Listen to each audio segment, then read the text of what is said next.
이렇게 인사하도록 하겠습니다. 내가 교회입니다. 당신이 교회입니다. 우리가 교회입니다. 할렐루야. 아멘. 예, 우리가 교회입니다. 네, 오늘 본문 말씀을 중심으로 일어나 베델로 올라가자. 일어나 베델로 올라가자. 이런 제목으로 말씀을 전하도록 하겠습니다. 영국의 대문어라고 알려져 있는 이 C.S. 루이스가 쓴 스크루테이프라고 하는 책이 있습니다. 그 책에 사탄이 인간을 타락시키는 교묘한 방법에 대해서 쭉 쓰고 있는데 이 한 부분이 있습니다. 한번 보시길까요? 지옥으로 가는 가장 안전한 길은 부드럽고 평탄한 길이다. 동의가 되십니까? 여러분, 마귀는 우리를 핍박으로 성도를 막 괴롭힐 때도 있지만 이게 안 통할 경우 어떻게 할까요? 안락함으로 성도들을 잠재웁니다. 그래서 사탄이 가장 무서워하는 것은 고난 속에서 하나님께 부르짖는 성도의 기도를 가장 무서워해요. 그래서 전략을 바꿔요. 고난을 주는 것이 아니라 풍요를 줍니다. 그리고 박해 대신에 안락함과 평안함을 주는 거죠. 그러면 성도들은 거기에 안주하게 되고요, 영적인 깊은 잠에 빠져들 수 있게 된다는 겁니다. 자, 오늘 본문을 보시면 야곱이 딱 그런 상태에 빠져 있습니다. 영적인 깊은 잠에 있는 이 야곱. 여러분, 야곱이 지금 어디 있습니까? 세겜이라는 곳이에요. 이 세겜은 20년 동안 처가살이를 했던 그 한을 풀고 거부가 되어서 고향으로 돌아온 승리의 땅이 세겜입니다. 그리고 형 에서와 기적적으로 화해를 하고 생명의 위협이 사라져 있는 안식의 땅이 세겜이죠. 그래서 야곱의 인생에서 이제는 불행 끝 행복 시작으로 외칠 수 있는, 어쩌면 자신의 인생에서 가장 화려한 정점을 찍을 수 있는 곳이 세겜이에요. 그런데 바로 그 순간 야곱은 영적 마취에 빠진 것처럼 깊은 잠에 빠지고 맙니다. 그가 30년 전 고향을 떠나 광야에서 돌베개를 베고 누워서 하나님의 천사가 오르락내리락 하는 것을 보았고 하늘문이 열려고 하나님을 만났던 그 뜨거운 순간들을 기억하며 약속을 합니다. 하나님께서 다시 나를 평안히 고향으로 돌아오게 하시면 이곳을 베델이라 하고 하나님을 위해서 하나님의 집을 삼겠습니다 라고 약속을 합니다. 그런데 돌아온 야곱은 그 하나님과 했던 약속을 까마득하게 잊어버리고 있었습니다. 자, 여러분, 세겜은 해발 500m 정도 위치해 있어요. 여러분, 원래 이스라엘은 중동 지방이잖아요. 아주 뜨거운, 햇살이 뜨겁습니다. 온도가 높습니다. 그러니까 해발 500m 정도가 되면 어느 정도 더위도 피할 수 있는 서늘한 곳이에요. 그리고 이 세겜은 넓은 평지로 이루어져 있습니다. 그러니까 살기가 좋은 곳이죠. 지금으로 따지면 땅값도 비싸고 교육 환경도 좋고 살기에 적합한 곳이라고 말할 수 있어요. 그런데 베델은 어떤 곳인가? 이런 베델은 척박한 산 꼭대기에 있어요. 그리고 예루살렘도 고산지대라고 말할 수 있거든요. 예루살렘이 해발 760m 정도인데 여기보다 더 높은 900m 정도가 이 베델입니다. 그러니까 여러분, 지금 야곱이 살고 있는 세겜 땅은 자기에게 평안함을 주는 땅이에요. 그래서 야곱에게 베델은 이제 귀찮고 어쩌면 불편한 과거의 장소가 되어버린 거죠. 그렇게 이 세겜에서 10년을 살았던 야곱에게 결국 일이 터지고 맙니다. 우리가 보진 않았지만 34장을 보면요, 바울의 외동딸 디나가 있어요. 이 디나가 그 세겜 땅에 살고 있으면서 정말로 안 좋은 일을 겪게 돼요. 남자가 와서 디나를 겁탈하고, 그리고 나서 이 야곱의 아들들이 격분을 합니다. 참을 수가 없었던 거예요. 그런 와중에 디나의 친오빠 2명, 시몬과 레위가 그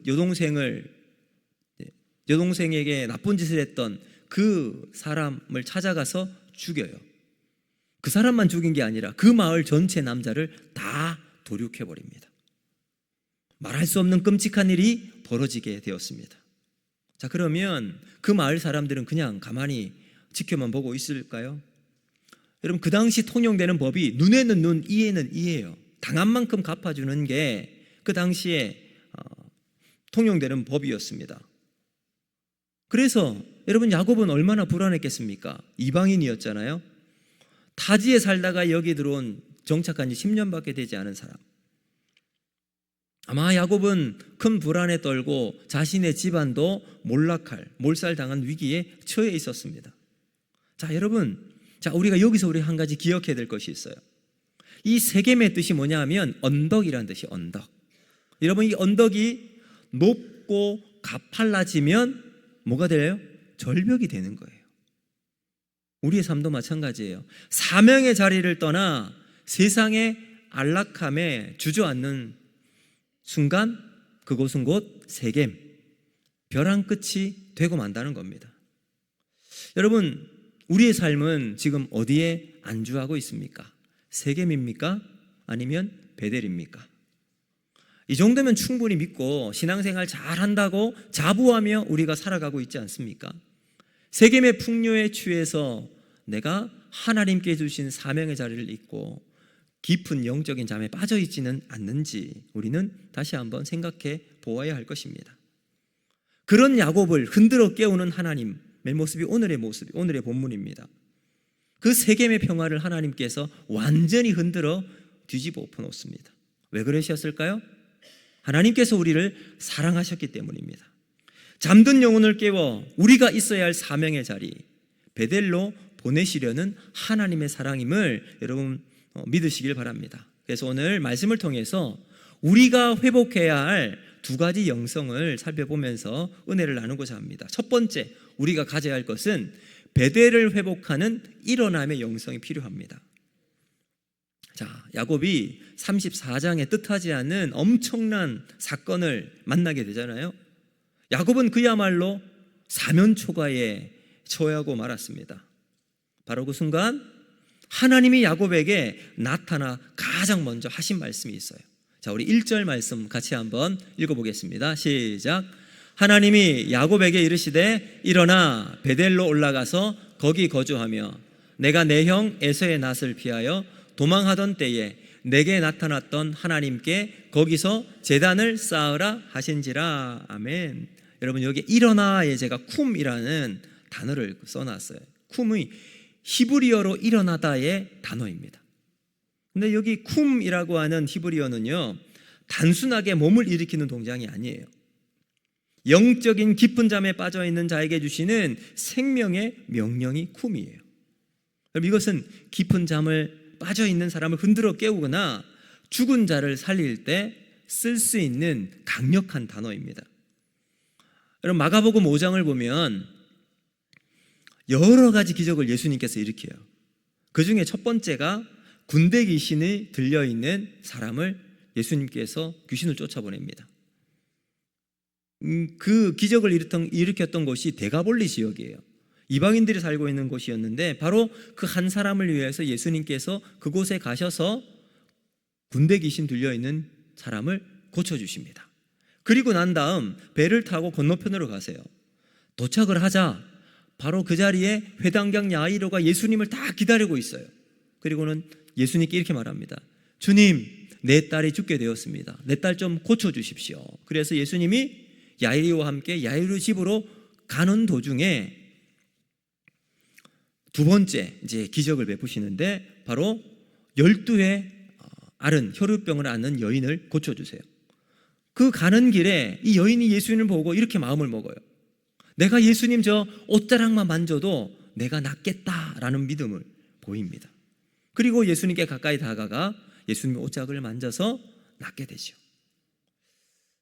자, 그리고 나서 세 번째가 바로 죽은 야이로의 딸을 살리신 부분입니다. 여러분 생각해 보세요. 야이로가 급하게 예수님 모시려고 왔는데 이 여인을 중간에 만났잖아요. 그렇게 예수님과 만난 이 여인과 대화하는 중에 자기의 집에서 종 하나가 오더니 야이로가 이렇게 말합니다. 주인이여, 당신의 딸이 죽었나이다.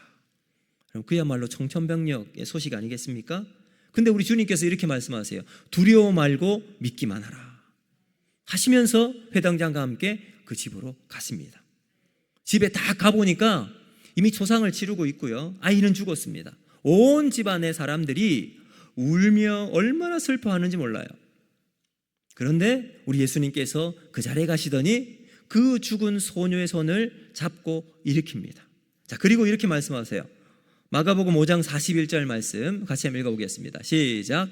그 아이의 손을 잡고 이르시되 달리다굼 하시니 번역하면 곧 내가 내게 말하노니 소녀야 일어나라 하심이라. 아멘.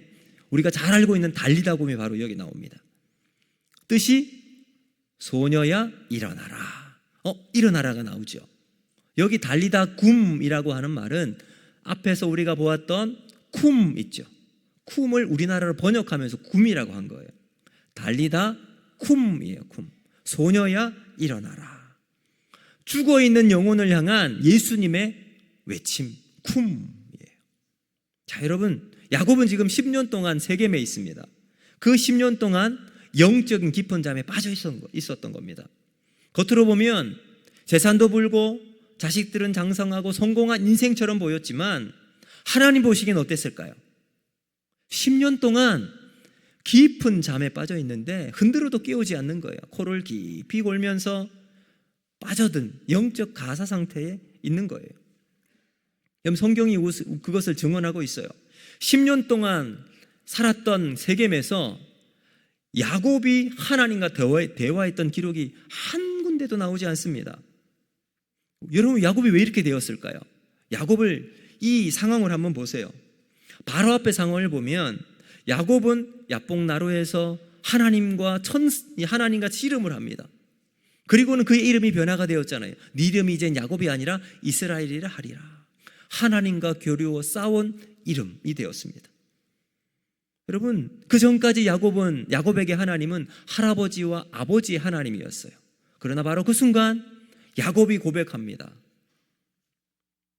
하나님은 나의 하나님이십니다 라고 하면서 엘로헤 이스라엘, 하나님 당신은 이스라엘의 하나님이십니다, 자기의 하나님으로 고백했어요. 여러분, 그래서 이 집으로 돌아오면서 자신의 가장 두려움의 대상이었던 에서를 극복할 수 있었습니다. 트라우마도 같았던 자기의 형 에서와 극적인 화해를 거둘 수 있었던 것도 바로 하나님을 만났기 때문이었죠. 그리고 나서 평생 소원이었던 고향으로 돌아와 정착해서 살았던 곳이 세겜이에요. 그 세겜에서 하나님께 첫 제단을 쌓았습니다. 이 정도면 참 좋은 신앙이잖아요. 그런데 중요한 것은 그 세겜에 정착하고 난 10년 동안 하나님과 대화한 기록이 없어요. 도대체 야곱에게 무슨 일이 있었기에 이런 일이 벌어지게 되었을까요? 어쩌면 야곱의 삶 속에 성공이라고 하는 마약과도 같은 이것이 야곱을 붙잡았기 때문입니다. 그래서 거기에 취해서 잠들어 버린 거죠. 세겜의 안락함과 풍요로움이 야곱의 영혼을 잠들게 만들어 온 겁니다. 사랑하는 성도 여러분, 우리는 어떻습니까? 우리도 야곱처럼 우리의 삶에 취해서 영적인 깊은 잠에 빠져 있지는 않으십니까? 여러분, 우리는 야곱처럼 은혜로 하나님을 만날 수도 있습니다. 변화된 삶을 살아갈 수도 있어요. 정체성을 새롭게 하고 하나님께 예배를 드리며 감격과 은혜를 경험하기도 합니다. 그러나 문제는 뭘까요? 그 은혜와는 별개로 우리가 살아가는 이 세상 속에서 세상의 안락함과 풍요로움에 젖어서 하나님 없이 살아가게 된다면 하나님과 연결이 끊어지게 된다는 거죠. 여러분, 그러한 위기의 순간 하나님께서 우리를 흔들어 깨우세요. 쿰, 일어나라. 오늘 하나님은 우리의 환경을 흔들며 쿰 하고 소리 치고 있다면 그것은 곧 우리가 지금 영적으로 깊은 잠에 빠져 있다는 경고의 신호일 것입니다. 그러므로 우리는 다시 일어나야 할 줄로 믿습니다. 자, 그러면 여러분, 여기서 이런 생각을 할 수 있습니다. 근데 하나님 왜 굳이 베델로 야곱을 다시 가게 하시는가? 여러분 앞서 말씀드린 것처럼 야곱은 세겜에서 제단도 쌓았어요. 하나님을 예배하기도 했습니다. 근데 왜 베델로 가서 제단을 쌓으라 말씀을 하실까요? 여기 예배드려도 되는데 하나님은 무소부재하신 분이시잖아요. 여기도 계시고 거기도 계시는 하나님이시라면 굳이 그 900m에 이르는 가파른 곳을 올라가서 예배드릴 필요가 있습니까? 이렇게 항변할 수도 있습니다. 네, 여러분, 하나님은 우리 인간의 연약함을 너무나도 잘 알고 계시는 분이십니다. 그럼 단적인 예를 들어볼까요? 우리가 3년 동안 코로나라고 하는 이 시간이 있었습니다. 그 기간 동안 교회에서 예배를 드리지 못하고 집에서 있었던 시간도 있었어요. 그때 우리가 유튜브로 예배를 이제 생중계를 했는데 여러분 어떻게 예배를 드리셨습니까? 아마 첫 유튜브로 예배를 드릴 땐 아마 교회에서 예배 드리는 것처럼 옷도 단정하게 입고 자세도 잘 갖추고 예배를 드렸을지 모릅니다. 그런데 이게 한 주, 두 주 지나고 나면 자세가 어떻게 될까요? 정자세로 앉아있던 우리의 자세가 구부정하게 바뀌게 되고요. 양복을 입고 있던 우리의 이 옷이 양복은 벗고 좀 편한 것으로 조금 더 지나면 이게 조금 이제 누워있기도 하고 그러다 보면 침대 속에 들어가서 있기도 합니다. 어쩌면 그냥 소리로만 듣고 눈은 감고 이건 제가 너무 멀리 나갔는지 모르겠지만 그럼 이렇게 예배 드릴 수도 있는 것 아니겠습니까? 이것이 우리의 연약함입니다. 여러분, 형식이 없는 내용의 생명력은 유지가 될 수 없어요. 우리는 이렇게 생각합니다. 마음만 있으면 되지. 그러나 그 마음을 담을 수 있는 그릇이 준비되지 않으면 어떻게 될까요? 우리 마음은 쏟아집니다. 장소가 무너지면 마음도 무너질 수 있다는 거죠. 여러분, 컵이 있어요. 그 컵에 물을 담으려고 하면 컵이 있으면 물을 담을 수 있어요. 근데 컵이 없으면 어떻게 될까요? 담을 수 있는 곳이 없어요. 하나님은 이 베델이라고 하는 거룩한 형식을 통해 하나님의 은혜와 영광을 다시 한번 회복하기를 원하십니다. 거룩함의 형식이 사라지면 우리의 영혼의 생명수는 금방 메말라 버리기 때문이죠. 여러분, 오늘 우리는 다시 한번 이 베델로 부르시는 하나님의 뜻과 마음을 우리가 깨닫고 잃어버린 우리의 마음을 형식으로 담아서 하나님 앞에 살아가는 저와 여러분이 되기를 주님 여러분 축복합니다. 여러분, 이것을 잃어버리면 어떻게 될까요? 우리의 신앙은 곧바로 세겜이라고 하는 세속적 가치관으로 순식간에 오염이 일어나기 때문입니다. 야곱이 바로 그 증거 아니겠습니까? 그러므로 우리는 다시 하나님이 부르신 베델의 거룩함을 회복해야 할 줄로 믿습니다. 여러분, 우리가 회복해야 될 베델은 어디일까요? 처음 하나님을 만나 목 놓아 울었던 그 첫사랑의 자리가 아니겠습니까? 하나님 앞에 오늘 예배드리는 이 자리를 통해 하나님을 만나는 거룩함이 우리에게 회복되어야 할 줄로 믿습니다. 죽어도 지키겠다고 약속했던 그 사명의 자리가 베델입니다. 여러분, 바빠서 상황이 안 돼서 이런 핑계로 세겜에 머물러 있다면 여러분 자리를 일어나야 할 줄로 믿습니다. 세겜은 우리가 머물러야 할 자리가 아니라 잠시 지나가야 할 정거장에 불과합니다. 여러분, 편안한 세겜의 침대에서 쿰이라고 부르시는 하나님의 말씀에 반응해서 일어나는 저와 여러분이 되기를 주님 여러분 축복합니다. 불편할 겁니다 아마. 그러나 일어나야 합니다. 그리고 하나님이 기다리시는 베델의 돌베개 자리로 복귀해야 합니다. 여러분, 신앙은 바로 영적 베델을 사수하는 데 걸려 있습니다. 여러분, 우리가 세일의 특별 새벽 기도회를 진행 중에 있잖아요. 이제 일주일 남았습니다. 특별히 이번 주간은 고난 주간이잖아요. 이 새벽 여러분이 회복해야 할 베델을 회복하는 새벽이 되기를 원합니다. 은혜의 자리를 지키며 하나님이 주시는 놀라운 영적인 승리를 맛볼 수 있도록 이 새벽을 깨워서 하나님 앞에 믿음의 결단과 하나님이 주시는 은혜의 자리를 회복하는 저와 여러분이 되기를 주님 이름으로 축복합니다. 일단 두 번째, 우리가 회복해야 될 영성은 무엇인가? 엘베델을 회복하는 비움의 영성입니다. 자, 야곱이 하나님의 명령하신 일어나라 쿰이라는 명령을 듣고요. 정신이 번쩍 듭니다. 그리고 야곱이 했던 첫 번째 한 일이 무엇인가? 바로 2절에 나옵니다. 2절 말씀 같이 한번 읽어보겠습니다. 시작. 야곱이 이에 자기 집안 사람과 자기와 함께한 모든 자에게 이르되 너희 중에 있는 이방 신상들을 버리고 자신을 정결하게 하고 너희들의 의복을 바꾸어 입으라. 아멘. 야곱이 세겜에 정착한 지 10년이 됐다고 했잖아요. 10년이나 되고 나서 이제 하나님께서 쿰 일어나라 이 명령을 듣고 번쩍 정신이 들어요. 긴 잠에서 깨어난 야곱이 눈을 떠서 자기의 집안을 딱 살펴보니까요, 야곱의 장막 온통 영적 오물통으로 바뀌어버린 거예요.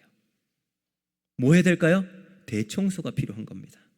그리고는 가족들에게 서슬퍼런 영적 개혁을 선포합니다. 자, 그 영적 개혁의 첫 번째가 뭐냐? 바로 버리라입니다. 버리라. 거룩한 곳으로 나아가기 위해서 반드시 거쳐야 할 첫 번째는 버리는 거예요. 비움이에요. 비움. 여러분, 야곱은 가족들에게 가지고 있는 우상이나 또 이방 신상들 다 버리고 정결케 하라라고 명령합니다. 자, 그렇게 그 가족들이 가지고 난 우상들 그리고 이런 것들을 다 하나둘 가지고 왔는데 보니까 상당한 양이 모여 있어요. 그러니까 야곱의 집안에 우상이 가득했던 겁니다. 여러분, 특히 자신의 사랑했던 아내 라헬을 한번 보세요. 라헬은 그녀가 친정에서 집을 나올 때에 자기 아버지 라반이 가지고 있었던 드라빔을 훔쳐서 와요. 여러분, 그 당시 드라빔이 어떤 역할을 했냐면 이건 단순한 미신, 우상 정도가 아니에요. 가정을 지키는 수호신의 역할을 했어요. 아마 이 라헬의 입장에서는 고향을 떠나서 이제 야곱의 고향으로 이제 자기 가야 될 거 아닙니까? 아무도 몰라요. 어떤 일이 벌어질지 몰라요. 그러니까 라헬은 우리 가정을 지킬 수 있는 수호신이라도 있어야 되겠다라는 마음으로 드라빔을 훔쳐서 나온 거예요. 가문의 안전을 보장하는 모험이요 수호신이었던 드라빔을 가지고 나왔습니다. 여러분, 또 자식들은 어때요? 여기 보면 금귀고리를 가지고 있어요. 아마 그 세겜의 문화 속에 젖어 있으면서 하나둘 마련한 걸 겁니다. 특히 세겜에 이제 그 마을을 다 도륙했을 때 거기서 약탈해서 얻은 것들을 가지고 있었습니다. 그러니까 여러분, 세상에서 누리는 풍요로움을 상징했던 세겜의 우상들, 여러분, 그것들을 야곱의 가족들이 다 가지고 있었던 겁니다. 자, 그러니까 여러분, 지금 그들은 하나님을 믿는다고 하면서 한쪽 주머니에는 세상의 행운을 비는 부적을 가지고 있는 거예요. 한쪽에는 하나님, 다른 한쪽은 세상이라고 하는 이 부적을 동시에 가지고 있는 거죠. 왜 그랬을까요? 혹시나 하나님이 도와주지 않으면 어떡하나, 이 불안함 때문에 보험용으로 하나님 대신 다른 우상을 가지고 있었던지도 모르죠. 자, 여러분, 이 야곱의 모습이, 야곱의 가족의 모습이 우리의 모습은 아닙니까? 주일에는 우리 이런 찬송을 부르죠. 주님 뜻대로 살기로 했네, 주님 뜻대로 살기로 했네, 주님 뜻대로 살기로 했네, 뒤돌아서지 않겠네. 우리 주일엔 이렇게 결단하면서 주님 뜻대로 우리가 살겠습니다 라고 말을 해요. 근데 주일을 예배를 딱 마치고 들어가면 어떻게 하죠? 집에 가면 내 인생의 반대편 주머니에 들고 있는 돈이라고 하는 드라빔을 잡고요, 인맥이라고 하는 드라빔, 나의 지혜, 지식이라고 하는 드라빔을 꽉 붙잡고 일주일 동안 우리가 세상을 살아갑니다. 여러분, 이러한 우리의 모습을 아구스티누스는 너무나도 잘 이야기를 했습니다. 이렇게 말을 해요. 아구스티누스가 하나님은 우리에게 선물을 주려 하시나 우리의 손은 이미 다른 것으로 가득 차 있어 그것을 받지 못한다. 그러니까 여러분, 우리는 세상의 여러 가지 것들로 우리의 손을 꽉 붙잡고 있는 거예요. 하나님은 우리에게 놀라운 하나님의 은혜의 선물을 주기를 원하시는데 다 차 있으니 하나님께 받지를 못하는 거예요. 여러분, 우리가 그것을 세상에 드라빔을 가지고 있다면 어떻게 베델의 그 가파른 산지를 올라갈 수 있겠습니까? 하나님께서는 우리가 붙잡고 있는 그것을 놓으라 라고 말씀하세요. 비우라. 왜요? 그것을 놓을 때 하나님이 준비하신 놀라운 하나님의 은혜의 선물을 가질 수 있기 때문입니다. 사랑하는 성도 여러분, 놓으시기를 바랍니다. 비우시기를 바랍니다. 자, 그래서 야곱은 이제 모은 그 모든 우상을 상수리 나무 아래에 묻어버립니다. 자, 여러분, 우리의 진정한 영적 부흥은 버리고 매장하는 것으로부터 시작합니다. 아마 여러분 중에 이렇게 생각하시는 분도 계실 겁니다. 그들이 묻었던 그게 뭐예요? 금기골이에요. 아니, 목사님, 요즘 금 시세가 얼마인 줄 아십니까? 여러분, 엄청 가격이 뛴 이 금 가격, 금을 상수리 나무 아래에 묻는다. 여러분, 아깝죠? 안 아깝습니까? 아까울 거예요. 그런데 그거 안 묻으면 우리가 죽어요. 오늘 예배 시간 우리가 가지고 있는 자존심, 음란한 습관, 하나님보다 더 믿고 있는 내 통장 잔고를 다 상수리 나무 아래 묻는 은혜가 있기를 주님으로 축복합니다. 그럼 끊어야, 매장되어야 부흥은 우리에게 일어나게 된다는 겁니다. 또 두 번째, 영적 개혁의 두 번째 단계는 뭐냐? 의복을 바꾸어 입으라 라는 말씀입니다. 자, 여러분, 성경에서 옷은요, 단순하게 몸을 가리고 추위를 막아주는 것이 전부가 아닙니다. 그럼 옷은 곧 그 사람의 정체성, 삶의 방식이라고 말할 수 있어요. 한번 생각해 보세요. 우리가 길거리를 지나가다가 경찰은 금방 알아봐요. 왜요? 경찰이 입은 제복 때문에. 군인도 금방 알아봐요. 군복을 입고 있으면 군인임을 알 수 있습니다. 야곱은 세겜에 살면서 세겜의 옷을 입고 있어요. 그 말은 다른 말로 세겜의 유행을 따르고 세겜의 가치관을 옷 입고 세겜의 언어를 사용하고 있는 겁니다. 겉모습을 봐서는 그들이 하나님의 백성인지 세상 사람인지 구분이 안 갔을 겁니다. 여러분, 여기에 야곱이 말합니다. 옷을 벗으라. 우리는 세상에 찌들어 있는 세겜의 옷을 벗어야 할 줄로 믿습니다. 음란하고 폭력적이고 계산적인 세상의 가치관을 더 번지고 성도의 거룩한 옷을 입고 우리는 세상에 살아가야 할 줄로 믿습니다. 여러분, 옷을 바꾸면 가장 먼저 눈에 띕니다. 생각해 보세요. 평소에 제가 주일 예배에도 청바지를 입고 면티를 입고 이렇게 쭉 예배를 드리고 여러분과 함께 만났다면 그 모습이 저에게 익숙했을 거예요. 그런데 어느 날 이렇게 지금처럼 양복과 또 흰 와이셔츠와 넥타이를 메고 정장을 쭉 빼입고 서 있으면 아마 달라 보일걸요, 여러분? 제가 이제 평소에는 이렇게 다니다가 쉬는 날 제가 마트를 갔어요. 마트를 갔는데 그날은 아주 프리하게, 평범하게 양복을 입지 않고 면티를 입고 이렇게 이제 딱 갔어요. 우리 성도를 만난 겁니다. 눈이 동그래져요. 목사님. 그리고 이제 말았습니다. 왜요? 옷을 바꿔 입으면 달라집니다. 여러분, 이와 같이 세상에 물들어 버린 옷을 벗어버리고 예수 그리스도의 은혜의 옷을 입으면 세상과 확연하게 다른 삶의 모습을 우리는 보여주고 살아갈 수 있게 되는 겁니다. 여러분, 갈라디아 3장 27절은 우리에게 이렇게 말씀합니다. 우리 같이 한번 읽습니다. 시작. 누구든지 그리스도와 합하기 위하여 세례를 받은 자는 그리스도로 옷 입었느니라. 아멘. 그러므로 사랑하는 성도 여러분, 우리는 무슨 옷을 입어야 할까요? 예수 그리스도를 옷 입고 세상을 살아가야 할 줄로 믿습니다. 우리 예수님이 보여주신 사랑의 옷을 입고 용서하는 삶이 있어야 합니다. 예수님의 겸손의 옷을 입고 봉사하며 남을 높여주며 헌신의 삶을 살아가는 저와 여러분이 되기를 주님의 이름으로 축복합니다. 그럼 특별히 우리 영적 가장들에게 권면합니다. 자녀들에게 세상의 성공만 가르치지 마시길 바랍니다. 세상 문화에 물들어가는 자녀들로 키우지 말고 예수 그리스도를 옷 입은 여러분의 모습을 통해 그 하나님의 말씀과 은혜로 살아가는 거룩함을 보여주는 우리가 되었으면 좋겠습니다.